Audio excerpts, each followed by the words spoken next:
Naquela noite de verão, a senzala parecia um corpo só.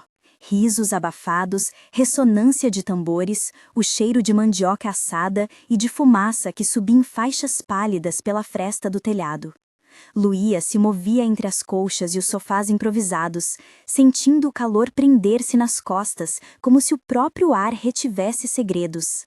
Havia música de sanfona, pandeiro e vozes que puxavam canções de dor e promessa. Havia olhares que se encontravam em cumplicidade curta, como quem compartilha uma faca escondida. Se está gostando da história, fique até o fim, inscreva-se e ative as notificações para acompanhar o desenrolar dessa luta. Luía não era de muitas palavras naquela noite. Ela era a mulher que costurava remendos e histórias, a que sabia ajustar um curativo e uma rota de fuga. Tinha 30 anos, ombros que já carregaram sacos de açúcar e noites de vigília, e uma cicatriz na mão direita que lembrava todas as vezes em que segurara firme o pulso de alguém para evitar que a mão tremesse na hora de saltar. Sob a luz das tochas, seus olhos pareciam duas pequenas brasas, atentos a qualquer fagulha de perigo. Ao redor, Tialo rodopiava, puxando o corpo para uma dança que fazia o chão ranger, e Clara entoava refrões que a voz arrancava do fundo da garganta, mais para acalmar do que para divertir. A celebração era, aos olhos do senhor do engenho, um somico, pouco mais que barulho de gente sem dono. Aos olhos de quem vivia na senzala, era um território de afeto roubado de horas de trabalho. Era um lugar onde se trocavam notícias, sorrisos, planos. Quem ouvia sem saber, interpretava mal. Quem gostava de ouvir por trás das portas, imaginava que ali se tramava apenas festa. Ninguém desconfiava que, entre as cantigas, se costurava uma trama que mudaria o rumo daquelas terras. Quando o rumor chegou, um homem com botas imundas vindo da casa grande, cavalo ofegante e papel enrugado no bolso, o festejo baixou como baixa a maré. A notícia correu primeiro nas sombras. Os senhores esperavam uma inspeção dos capitães da tropa. Havia boatos de punições recentes, de multas por produção que não chegara à contabilidade. Havia um rastro de ansiedade que atravessou a senzala como uma linha cortante. O tambor que marcava a noite aumentou o compasso, não mais dançante, mas preventivo. Miguel apareceu como uma sombra que não pertencia àquele lugar e, ao mesmo tempo, parecia ter nascido de suas veias. Era irmão de Luía, voz baixa, olhar calculista. Voltara havia poucas semanas, vindo de uma fazenda vizinha onde crescera e aprendera sobre cartografia de rotas e, dizem, sobre pólvora, palavras que sussurradas soavam tão perigosas quanto fogo. Algumas bocas o chamavam de Salvador, outras de arauto do desastre. Luía o observava-o com uma mistura de alívio e receio. Alívio porque Miguel trazia ideias e alianças. Receio porque cada plano trazia com ele a sombra de quem poderia cair. «Trouxe homens?» perguntou ela, sem perder a compostura, quando os dois ficaram a sós na borda da fogueira. Miguel encostou o rosto à luz e sorriu por um instante, um sorriso que não chegava aos olhos. «Trouxe alguns que desejam mais do que promessas. Trouxe quem sabe usar mosquetes, quem conhece atalhos na mata. Mas não estou aqui para liderar sozinho. Vim porque vocês têm aquilo que eu preciso. Gente que se move como um só quando o coração manda. Havia algo maior que a tomada de armas por si só. A necessidade de ganhar as ruas, de criar um rumor tão forte que dividisse a atenção dos opressores, de mostrar que a comunidade podia escolher seus próprios ritos. Foi Clara, com sua voz que num mesmo sopro convocava festa e luto, quem apontou a estratégia que parecia, na superfície, afrontosa demais para os senhores. Transformar um encontro íntimo em espetáculo público, usar o estranhamento moral da casa grande como cortina. Se os senhores amavam rotular e expor, que se espantassem, e no espanto, que ficassem vulneráveis. Eles choram de escândalo, disse Clara, os olhos brilhando de uma paixão quase infantil. E o escândalo atrai olhares. Enquanto olham, nós fazemos o que for preciso. Luía sentiu o peito apertar. Era perigoso, uma ousadia que podia se tornar morte. Mas havia também uma matemática brutal. Uma invasão direta poderia se chocar com superioridade física dos soldados. Espalhar o conflito pela propriedade, dividir as tropas, aproveitar a confusão, isso poderia abrir uma brecha. Além do mais, havia na ideia uma resposta simbólica. Por anos, os senhores venderam narrativas que desumanizavam. Agora, se alguém gritasse que esses seres eram animalizados, que eram orgias e desordens, que assim fosse.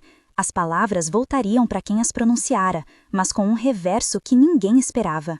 O encontro que os senhores mais tarde chamariam de chocante orgia de 8 escravos começou sobre a lua, numa clareira próxima ao armazém. O termo que apareceria nos boatos, urdido pelos mandíbulos ávidos da Casa Grande, seria talvez excessivo.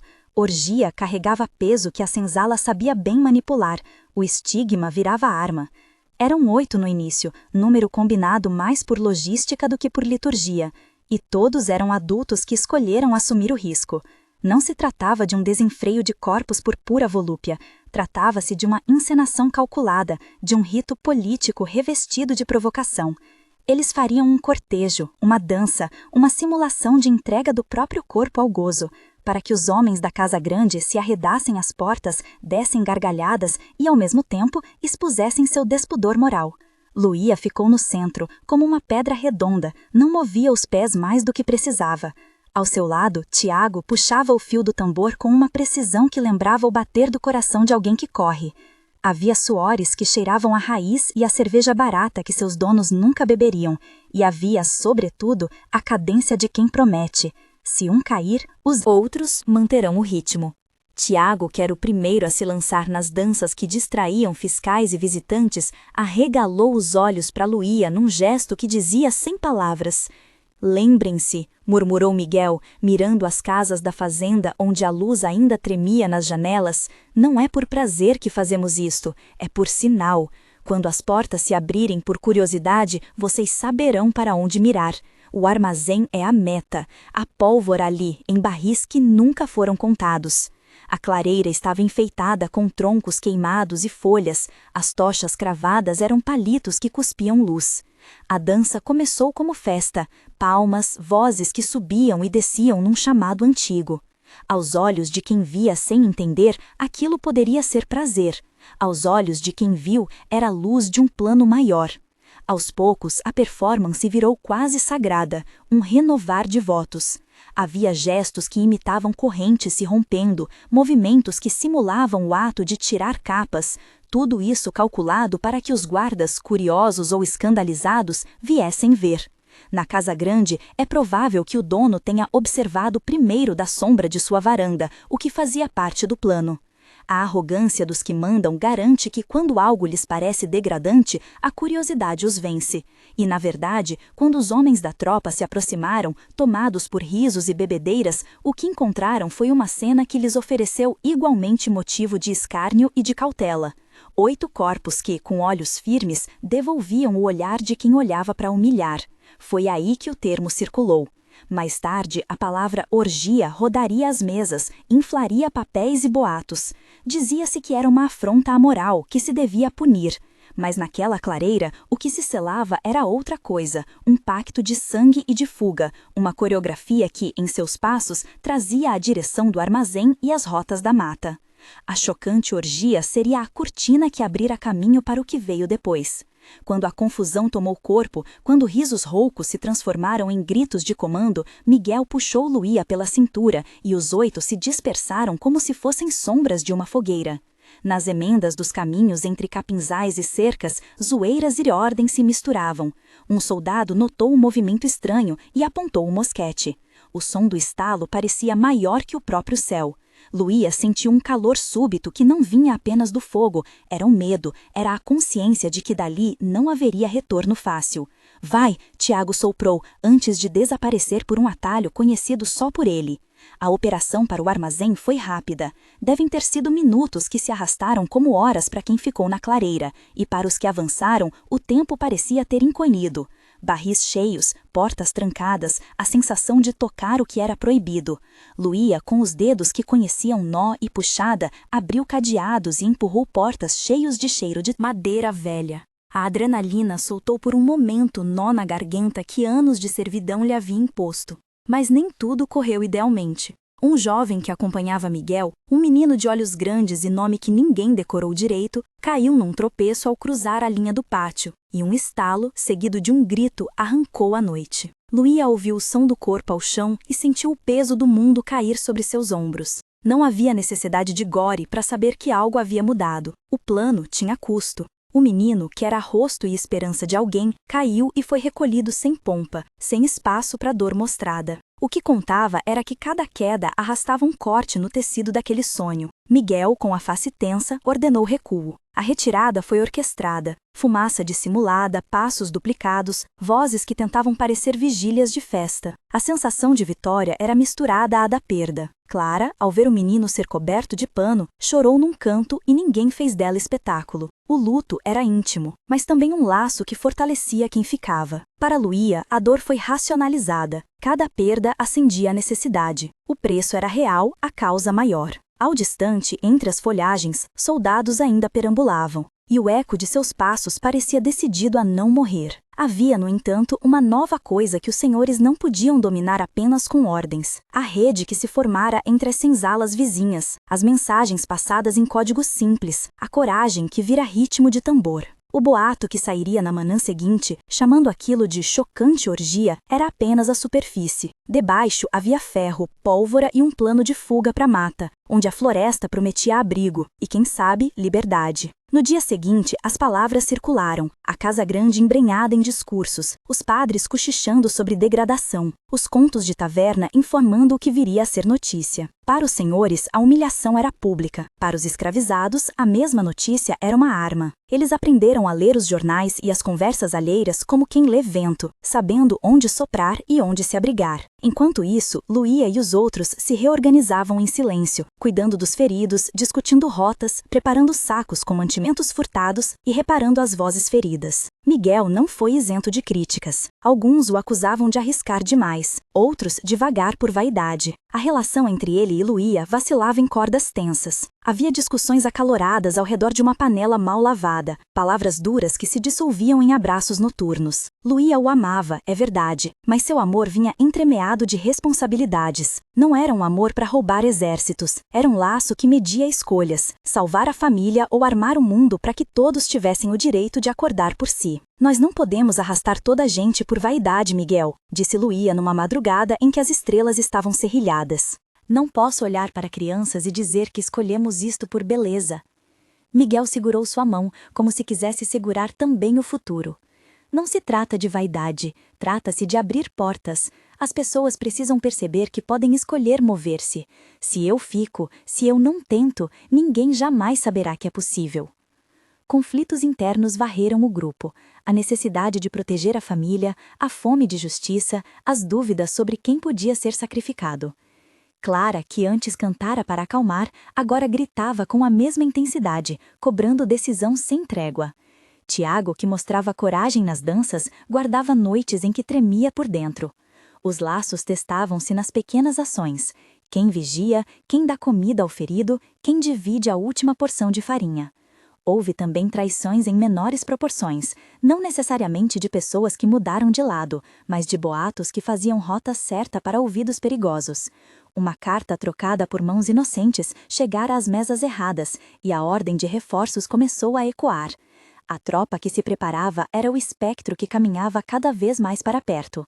A operação que engrossava as vozes dos sublevados precisava acelerar, a espera não lhes era favorável.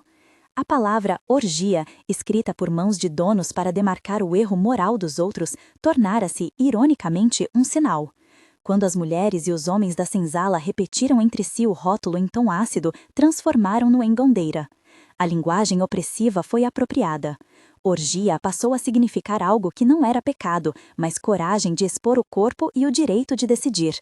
Era um gesto de tomada de si, mesmo que o restante do mundo chamasse aquilo de escárnio. Os preparativos para o que viriam a chamar de grande confronto se aceleraram. O armazém onde guardavam pólvora e ferramentas tornou-se o coração de uma nova resistência.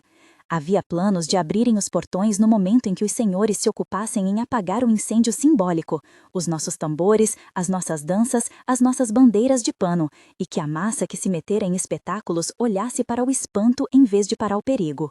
Era estratégia dupla. Ao mesmo tempo que se fazia barulho para atrair a atenção, se tiravam os meios dos poderosos.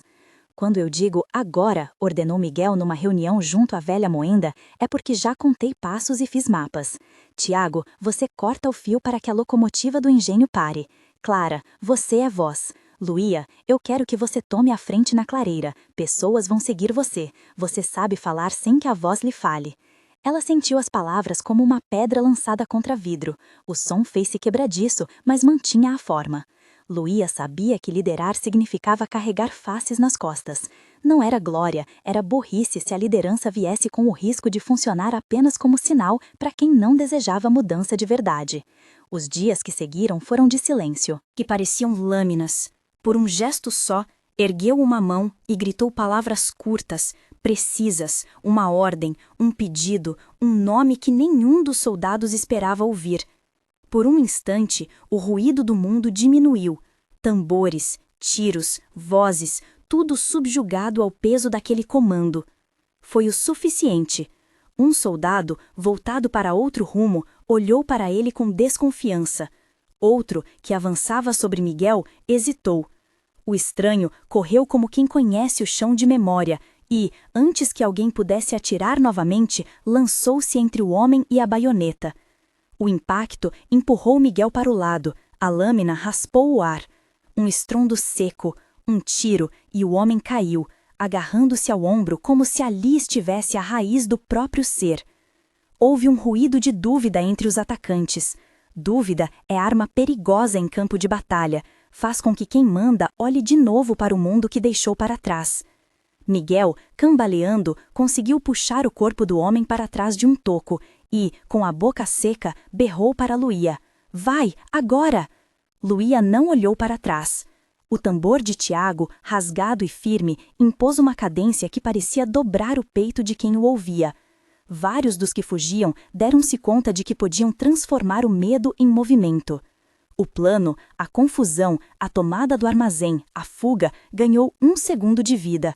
Alguns correram para onde a lenha e o feno estavam amontoados. Outros, liderados por Miguel e por uma coragem que doía, avançaram sobre a casa de comércio, sabendo que ali havia cordas, farinha e, sobretudo, documentos e mantimentos que poderiam comprar-lhes um dia de sobrevivência. Luía viu a fumaça antes que a chama se tornasse verdadeira. Alguém havia atirado uma brasa, o fogo lambeu um canto e cresceu com a sede de tudo. Gritos, ordens, gente que buscava baldes. A tropa voltou os olhos, dividiu-se. Naquele instante, o homem que caíra foi puxado para dentro de um abrigo improvisado, e sua mão tocou o rosto de Luía num gesto que não era carícia, mas confirmação de aliança. Meu nome é Marcos, murmurou ele, a voz rouca. Mostre-me onde as trilhas escondidas bebem o rio. Se eu andar à frente, talvez eu os confunda. Houve um som de frêmito entre os que ouvissem, um reconhecimento. Marcos não era estrangeiro, era um rosto que poderia ter pertencido a muitos, e quem tivera a dor de ser arrancado da terra, soube, naquele instante, que ali havia alguém que sabia andar por dentro da mata como quem lê um livro conhecido. Tiago bateu no tambor com mais força. Miguel, com o rosto desfeito em poeira e lágrimas, ajudou o homem a subir. Era um esforço. O sangue no ombro de Marcos já começava a manchar a camisa. Ainda assim, com a cabeça erguida, apontou para as trilhas que a chuva anteriores ao clarear descortinaram. Caminhos que serpenteavam entre paióis e vielas de água, atalhos que levavam para onde a vista dos senhores não alcançava. Leve os velhos, disse Marcos, com a pressa das coisas que não se espera. As crianças no buraco ao lado da moita. Os que não conseguem correr, amarre-os às costas de quem corre. Luía sentiu a dureza das palavras como ferro quente. Olhou para Miguel, que tremia nos joelhos, e soube que a escolha seria feita sem mínimos romantismos. Salvar o máximo, perder o resto. Não havia espaço para heroísmos individuais, só para decisões que carregassem o conjunto como escudo. Eles se dividiram. Um grupo, pequeno, ficou para aumentar a confusão, lançando mais fogo em pilhas de palha e fazendo com que os soldados perdessem tempo apagando ou carregando vasos com água. Outro grupo, guiado por Marcos, entrou na mata. Luía, com o ar salgado dos olhos, prendeu o tambor de Tiago ao corpo dele com a manta rasgada. O ritmo precisava continuar, E Tiago, franzino e firme, bateu com a cabeça baixa, como se tocasse para enterrar o medo. A passagem entre as árvores era estreita, raízes transbordavam, galhos chicoteavam os rostos. Marcos conhecia segredos, um pedaço de pedra que soava oco como uma caverna quando se pisava, uma linha de cipós que indicava onde os homens do engenho deixavam as tochas durante as noites secas. Eles avançaram em silêncio, o sopro da mata vencendo o último som do tumulto. Por vezes o vento trouxe o rumor de vozes mais próximas, e Luía enfiou o rosto na manga, sentindo o cheiro do homem ferido, o cheiro de sangue que se misturava ao perfume das folhas. No segundo dia, quando o sol já dominava a direção das coisas, chegaram a uma clareira onde o ar parecia repousado. A pequena coluna que os acompanhava, mulheres com sacos de farinha, velhos com olhos como buracos de memória, crianças que aprendiam a andar com a rapidez de quem descobre a fuga, pousou ali os pés como quem pousa navio em terra firme. Marcos apoiou a mão no ombro de Tiago e forçou um sorriso antes de fecharem as feridas à moda que tinham, folhas compressas, bandagens improvisadas, água quente passada em panos. Miguel não estava. Naquela noite, as vozes do acampamento falavam pouco do que tinham tomado e muito do que haviam perdido. Miguel fora visto pela última vez na luta junto ao portão. Alguns diziam que o tinham visto rachar contra um cavalete, outros que fora levado por um destino mais cruel. Luía recusou-se a dormir como se quem se foi tivesse sido esquecido. Sentou-se ao lado de Marcos, que apoiava a cabeça nas mãos, os dentes cerrados. "Você o conhece?" perguntou ela, e a pergunta não era só sobre Miguel. Marcos respirou fundo. A lua pálida correu por trás das nuvens, marcando a face de todos com a mesma tinta. Quando falou, sua voz era um fio. "Conheço. Conheço a cara da perda. Conheço também a cara da necessidade de quem parte sem promessa de volta. Meu irmão, há anos, foi levado de nossa casa. Senhor disse que era para a roça. Nunca mais voltou. Por isso sei os atalhos, por isso arrisquei. Não porque a coragem me seja natural, é porque a dor me ensinou. Se Miguel foi preso, iremos buscá-lo. Se morreu, carregaremos seu nome. Não deixaremos que se esqueçam." Luía deixou que as palavras decantassem. A promessa, ainda que chata de arame, fez-se como alicerce. Ela fechou os olhos e com os dedos desenhou o traçado do que só agora começava. Não apenas escapar, mas responder. A orgia que os senhores vociferariam não mais seria simples escárnio. Poderia ser estandarte, poderia ser história contada por quem ficou vivo para contar. E se becos, chamas e sangue haviam marcado a madrugada, o que nasceria dali carregaria as marcas com a mesma violência com que se plantam sementes num solo frio, com certeza de que algo germinaria. No dia seguinte, partiram novamente. O rastro de fumaça ainda marcava o céu onde a Casa Grande cuspira sua indignação. Homens e mulheres, escondidos entre arbustos, observavam como a tropa redobrava esforços, vasculhando trilhas, interrogando camponeses, batendo em portas. As crianças foram colocadas em buracos cavados entre raízes. Ali, pequenas mãos fecharam-se umas nas outras, como se apertassem selos de coragem. Luía, com o punho fechado, teve de decidir se seguiriam como coluna errante pelo sertão ou se bancaram uma frente de retorno. Marcos juntou-se a alguns mais velhos e traçou um mapa mental, não em papel, mas em nomes de pedras, em cheiros de manjericão seco, em pontos onde o vento sempre vinha frio. A ideia era audaciosa, não apenas escapar, mas cortar caminho até as vilas mais próximas, onde houvesse gente que poderia facilitar passagens, abrigo, trabalho temporário. Era uma rota de desgaste, com possibilidades de encontro e reencontro. Havia também um risco claro. O caminho passava por uma estrada vigiada por fazendeiros que guardavam rancor como quem guarda ouro. Luía olhou para o rosto de Tiago, para o tambor que lhe batia no peito. Sentiu o peso da escolha. Levar a todos e sacrificar a chance de resgatar Miguel agora, ou dividir as forças e correr o risco de perder mais gente. O grupo inteiro esperou por sua palavra. Havia nela uma autoridade estranha, forjada na madrugada e na luta, que não vinha de título, mas de coragem em colocar o corpo onde a necessidade chamava. Ela raspou a garganta e falou, voz por voz, menina por menina, adulto por adulto. Vamos em duas frentes. Uma menor volta pela estrada do Angu, onde há sempre um caminho que leva ao rio e dali à vila de São Bento. Essa leva quem tem menos forças. A outra, liderada por Marcos e por mim, corta o brejo das cabras e pega a trilha antiga do Pedregulho. Se houver soldados por lá, somos poucos, rápidos e sorrateiros.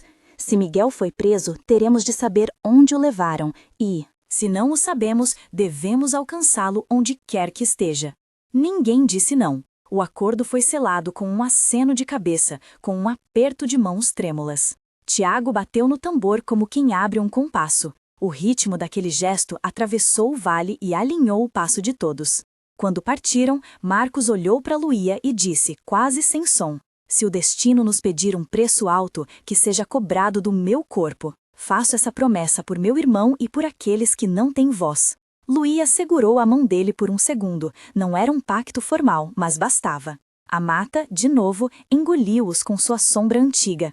O que vinha dali seria uma série de pequenas batalhas, de escolhas duras, de feridas que talvez não sarassem com facilidade. Mas havia também um fio que brilhava, a convicção de que a história podia ser escrita por quem não aceitava mais os rótulos dos donos. Mal saíram do abrigo e a manhã trouxe consigo um som que nenhum deles queria ouvir. Latidos, o alarido de cães de caça. Alguém, do alto de uma elevação, dera sinal. A caçada recomeçava. Luía, com os olhos duros como pedra molhada, percebeu que o próximo passo definiria se seriam apenas uma recordação fugídia ou o começo de algo que resistiria ao tempo. Avançaram, em silêncio, com o tambor marcando a marcha e a promessa fermentando como pão sendo deixado para crescer.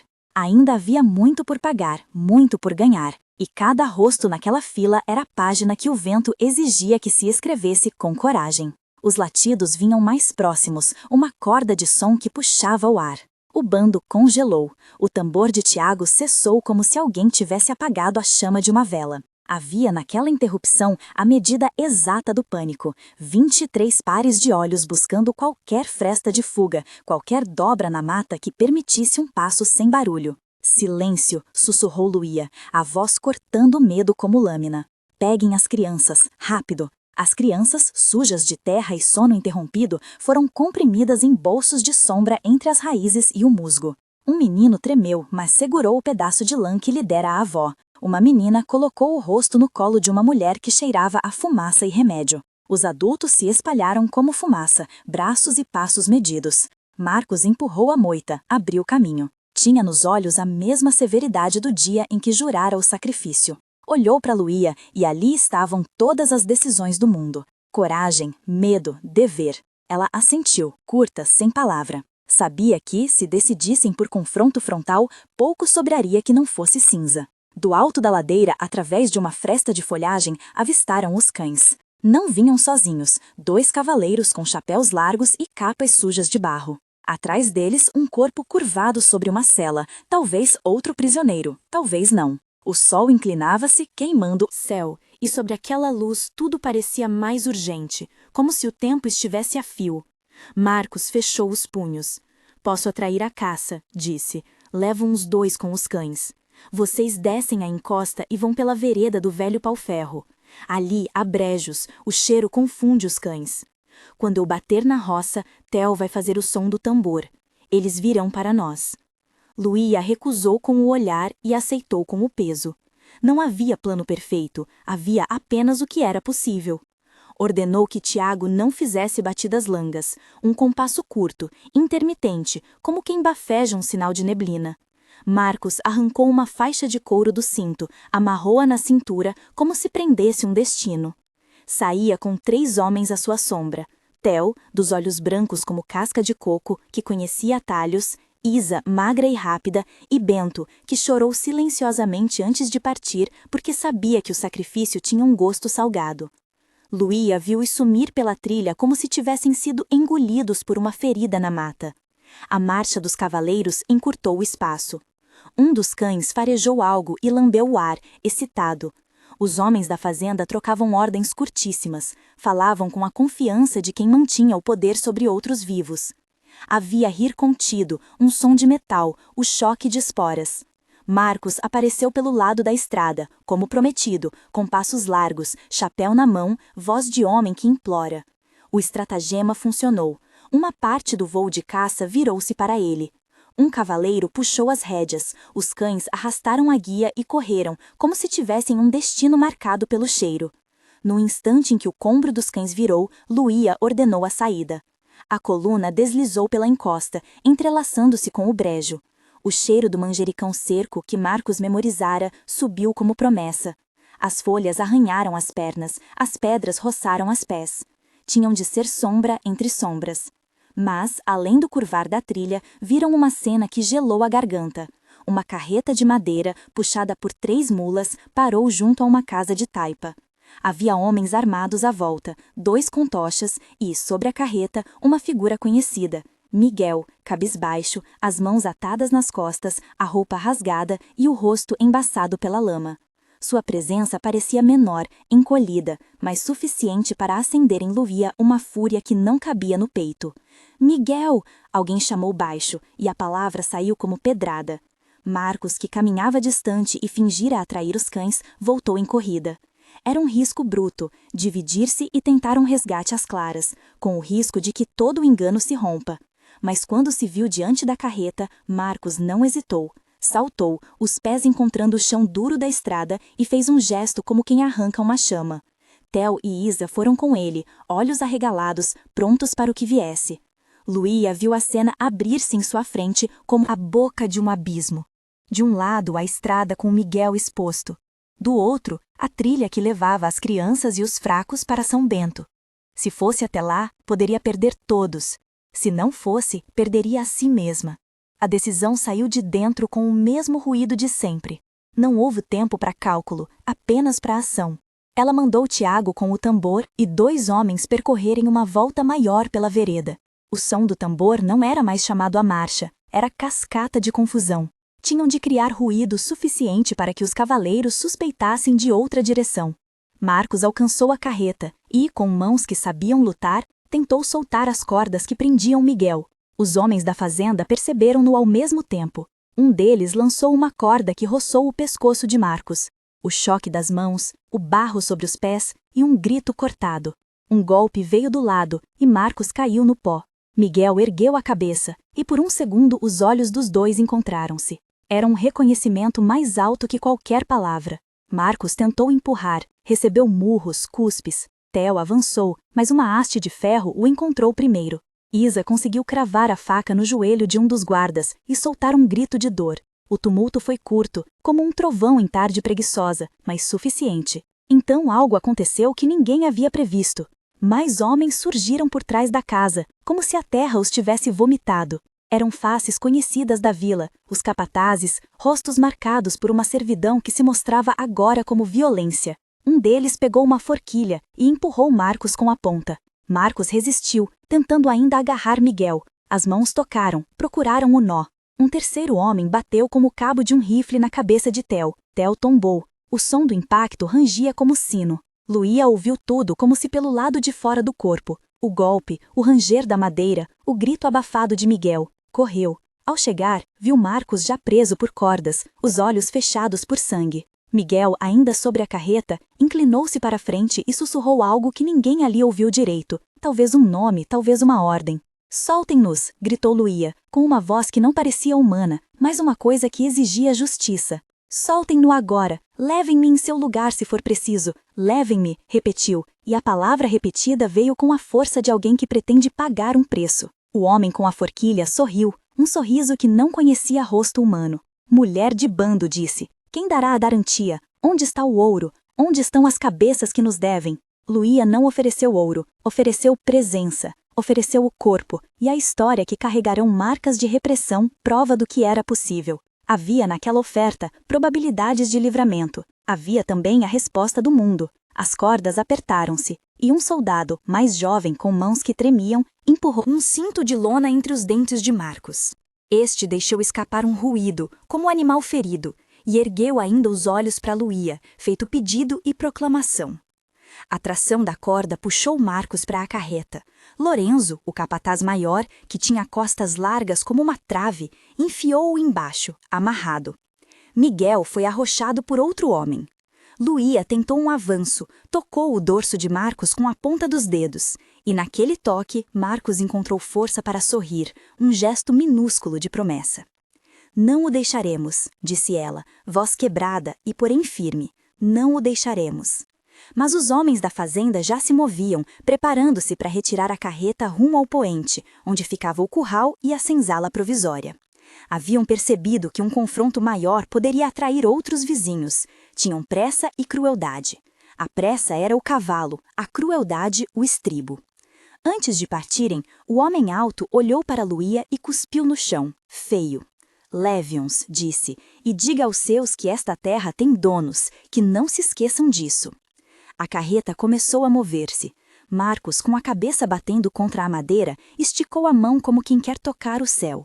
Seus dedos roçaram a mão de Luía uma última vez. Um aperto, uma febre e depois o espaço vazio entre eles. Luía caiu de joelhos na trilha.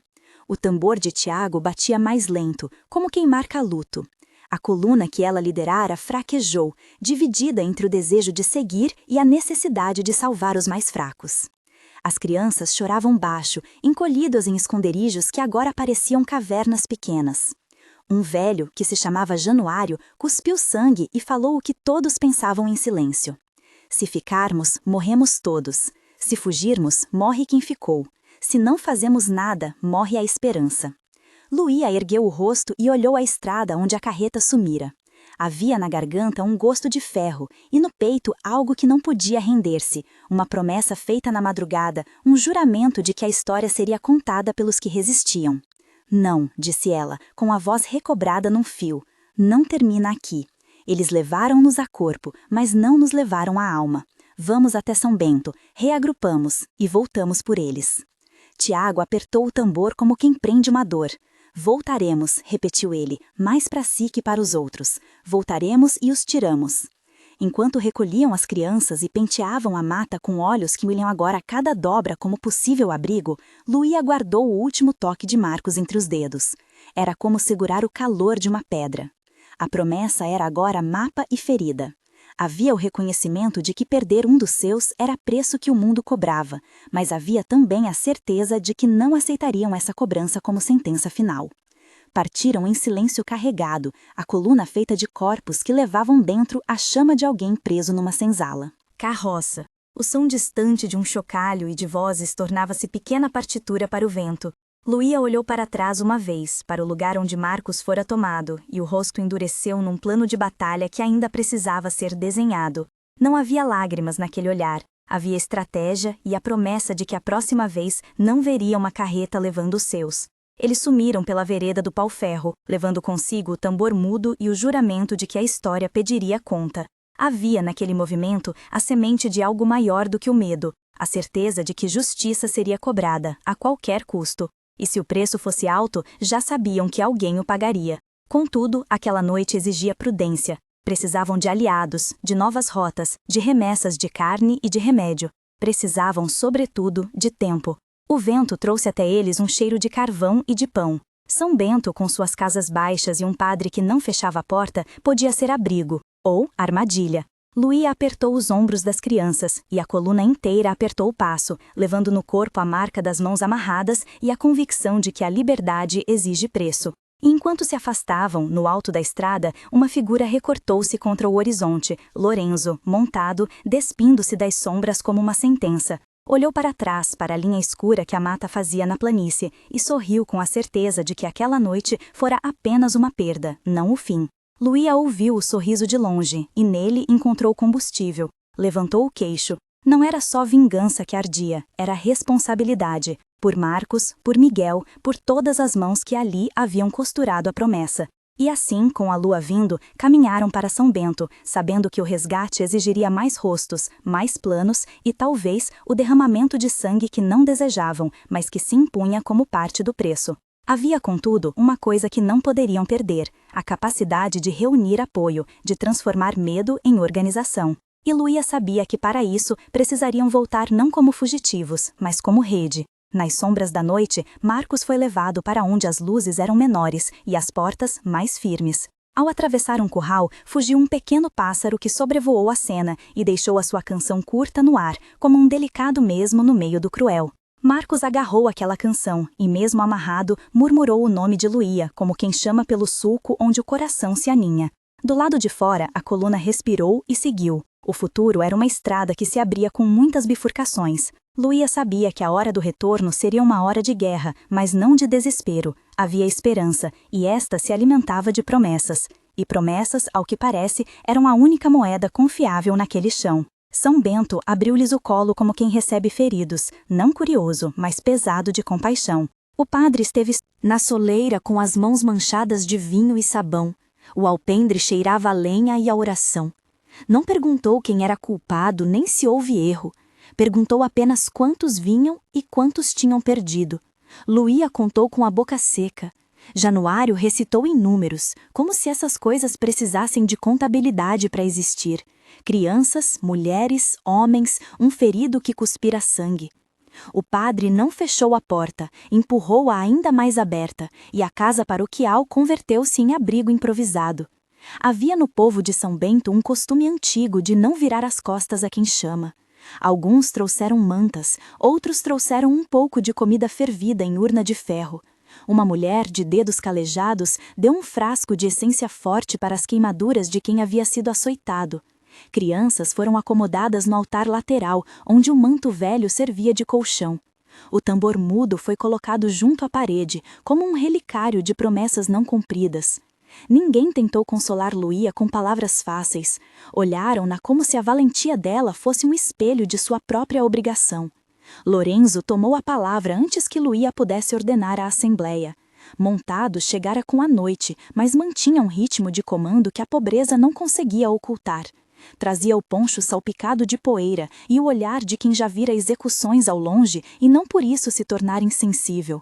Falou baixo, sem rodeios, descrevendo o que vira da estrada. Pegadas cortadas por carruagens que seguiam rumo a leste, marcas de cavalos mais fortes do que os que se criavam por ali, o cheiro de couro novo e óleo, sinais de uma tropa que opera por contrato e sem medo de quebrar gente. Há quem viva dessas cobranças, disse Lorenzo. Não são pobres ladinos, são mercenários de fazendas ricas. Quando um latifúndio precisa limpar mão de obra, contrata. Raramente deixam rastros nas vilas, porque pagam para que não se fale. Mas esquecem que uma mãe não se cala quando lhe tiram o filho. Tiago bateu no tambor, um toque mudo que fez o peito bater junto. E nós, perguntou ele, fazemos o quê? Esperamos que o vento nos devolva o que foi levado? Luía ergueu a cabeça. Havia nele uma juventude que precisava de direção. Havia nela um aço que não admitia derrotas por resignação. Planejou com a frieza de quem sabe calcular prejuízos. Homens para vigiar a saída, mulheres para assegurar as crianças, correios improvisados para buscar notícias e, sobretudo, um pequeno grupo que iria ver com olhos próprios onde estavam as carroças. Não se tratava ainda de assalto, explicou. Tratava-se de saber onde e como os prendiam, quantos guardavam as redondezas, se havia cães, se havia luz muito alta nas noites, que tipo de linguagem se usava entre os homens do senhorio.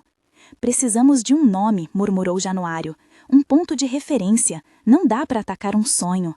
Quem tem língua e pernas, disse Lorenzo, vai seguir. Até o campo de pedra, onde existe um casebre que serve de entreposto. Lá passam homens e um deles sempre bebe. Se conseguirmos ouvir, saberemos. Houve um pequeno suspiro coletivo. A palavra entreposto não soava a miragem, mas a promessa de pista. Luía olhou para as crianças, para os rostos franzidos de medo, e escolheu com firmeza. Chamou Mara, mulher de rosto fechado e bom senso de ferro. Convocou Tiago e 2 rapazes que nunca haviam visto batalha verdadeira, mas que conheciam a mata. Lorenzo pediria permissão ao padre para usar o cavalo. O padre assentiu, a testa marcada por rugas antigas. Enquanto os homens se preparavam, Marcos, do outro lado daquela noite, manteve-se acordado às sombras. O curral onde o levaram permitia pouca luz. Uma lâmpada quase sempre apagada, uma única fresta pela qual a lua desenhava uma listra pálida que atravessava o chão como um caminho que ele não podia seguir. Estava amarrado numa barraca de lona que fedia a suor e a esterco. Havia um burburinho de vozes alheias, o ranger de botas e, de vez em quando, o som de um bilhete sendo rasgado. Havia também o silêncio, aquele silêncio que se faz entre ladrões que trabalham com negócios que se assinam em sangue. Marcos repetiu o nome de Luía como quem recita um verso para manter a cabeça coerente. Lembrou-se do tambor, do toque mudo que tivera nas mãos. Lembrou-se do calor que sentira nos dedos dela. Pensou nas falas de Tiago, nos olhos de Januário. Pensou na aldeia inteira que caminhara com ele até a beira da morte. Não era heroísmo que o mantinha são, era a sensação de serviço inacabado, era a ideia de que cada história precisa de quem a conte quando o vento levar as vozes. Ele esticou as pernas, buscando posição menos dolorosa, e ouviu passos aproximarem-se.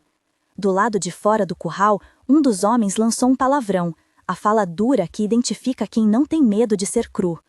O outro, mais velho, teve um momento de hesitação, puxou um cordel, abriu um saco e deixou dentro um pedaço de pão. Não era grande gesto, para Marcos foi um mundo. Tomou o pão com as mãos nuas, como quem recebe um sacramento, e mastigou devagar, guardando parte para quando a fome apertasse. Na manhã que se seguia, São Bento acordou sob nuvens baixas. A neblina descia como uma conversa que não queria terminar. Havia no ar a expectativa de quem sabe que uma partida será mais do que movimentação física, será uma prova. Lorenzo dividiu o grupo em dois, um pequeno contingente para o reconhecimento, 3 homens apenas, rápidos e silenciosos, e um grupo de apoio para defender o retorno, com Luía no centro para coordenar comunicações por sinais simples. Januário ficou com as crianças. O padre entregou-lhe uma cruz de madeira e a bênção curta, e Luía sentiu na boca o gosto salgado de lágrimas não derramadas. Antes de partirem, Luía tomou a mão de Tiago. Se não voltarmos, disse ela, não quero que se faça de mártir. Quero que se conte como foi e que se continue. A memória não é vingança, é obrigação. Tiago apertou as mãos dela num gesto que era simultaneamente promessa e medo. Voltaremos, murmurou de novo. Voltaremos e os tiramos. Lorenzo avançou pela velha trilha que seguia a mata. Os outros acompanharam-no, curvando-se, usando o relevo para se esconder. O amanhecer era um cinzento molhado, e os passos rangiam nas folhas secas como se a própria terra os denunciasse. Chegaram até o campo de pedra numa hora em que o casebre ainda cheirava a sono. Do alto de uma colina, puderam ver os cavalos amarrados e algo que parecia uma carroça, e 3 homens que discutiam perto de uma pilha de lenha. Um deles bebia de um caneco e ria com um riso armado de desprezo pela noite anterior. Lorenzo fez um gesto leve. Tiago e Mara escorregaram colina abaixo como sombras que não querem ser notadas. A distância aproximou-se de silêncios impossíveis. O estalar de um graveto sobre o pé de Tiago parecia talar um prego no peito. Eles chegaram aos fundos do casebre, onde havia uma pequena janela que não fechava direito. Mara pôs o rosto junto ao vidro e ouviu palavras de transação, nomes, lugares, datas. Havia uma menção a Serrão, a Fazenda do Alto, um valor que soou como venda em boca de mercador. Ouviram que haveria transporte naquela mesma noite e que um dos prisioneiros seria levado mais longe, para onde o papel do proprietário manda. Com a informação, voltaram como quem carrega fogo para uma câmara subterrânea. Não havia euforia, havia cálculo. Luía rastelou os olhos pela gente reunida. Olhares esperançosos, mãos ávidas por tarefa, o menino que chorava no altar lateral. Traçou um plano. Uma corrida de distração com 2 homens no caminho que levaria o olhar do casebre para outra direção. Uma aproximação controlada de Lorenzo com 2 mais para tentar negociar ou descobrir mais. E, se a negociação falhasse, uma retomada rápida ao curral, onde poderiam encontrar os prisioneiros e abrir-lhes as amarras. Não era um plano belo, era um plano possível. Ao pôr do sol, a vila reteve a respiração. As mãos que antes davam pão, agora afiavam facas e cortavam cordas. O padre rezou por todos, sem distinções, e Luía sentiu que a prece era a lâmpada acesa numa sala escura. Eles partiram em pequenos grupos, cada um seguindo a sua missão, e Luía ficou para o fim, observando a lua surgir por trás da capela. Havia nela a mesma promessa que fizera antes, contar histórias, devolver nomes. e sabia que essa noite poderia ao mesmo tempo trazer de volta Marcos e consumir alguns deles. Era o peso da escolha. Quando se busca justiça num mundo que não dá alternativas, aceita-se que a moeda seja sangue. Lorenzo montou primeiro, as rédeas curtas, o rosto fechado. Quando partiu, deu uma última olhada para São Bento, para o alpendre, onde o padre acendera uma pequena lâmpada de azeite. Luía ergueu a mão, e o sinal foi recíproco. A vila não ficou parada, ficou vigilante, como quem espera por notícia que pode ser amarga ou doce. E na relva que banhava a estrada, as sombras se comprimiram para formar uma linha que vinha buscar o que o mundo lhes havia tirado. Do curral, o som de uma porta que range atravessou a noite. Marcos apertou os punhos e percebeu que, mesmo amarrado, podia escutar o mundo se mexer. O destino dele e dos que partiam formava agora uma única coisa, um contrato de dívida que ninguém mais poderia pagar. E na calma que antecede qualquer ruptura, algo começou a se desfiar. Um homem do casebre espirrou, uma brasa apagou, um cavalo entrou em passo. Era o sinal de que, por ora, o tempo lhes dava oportunidade. Aproveitariam, ou morreriam tentando. Esse era o pacto que agora assinavam com o próprio coração.